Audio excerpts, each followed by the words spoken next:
అన్నా 5 రూపాయలు Maggi packet ఉందా? ఉన్నాయి తమ్ముడు. ఎన్ని తమ్ముడు? ఓ దీనా ఓకేనా, డబ్బులు ఇలా పెట్టినా చూన్నా. తమ్ముడు ఒక నిమిషం ఆగు. ఎక్కడో కొడుతుంది సీనా. చెప్పునా. డబ్బులు ఇవ్వకుండా పోతాను తమ్ముడు. నా ఇచ్చినా కదా 5 రూపాయలు డబ్బా మీద పెట్టినాను. పైన మ్యాగీకి ఇచ్చిన డబ్బులు లోపల పెట్టిందని డబ్బులు ఇవ్వలేదు. పైన మ్యాగీకి ఇచ్చిన డబ్బులు లోపల పెట్టిందని డబ్బులు ఇవ్వలేదు. నీకెట్లా తెలిసిందిరా?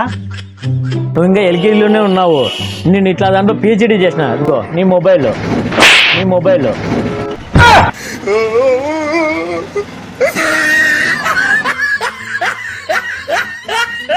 ఛానల్ ని సబ్స్క్రైబ్ చేయొచ్చు కదా. మళ్ళా అడుగుతున్నా, నేను సిగ్గు లేకుండా అడుగుతున్నా.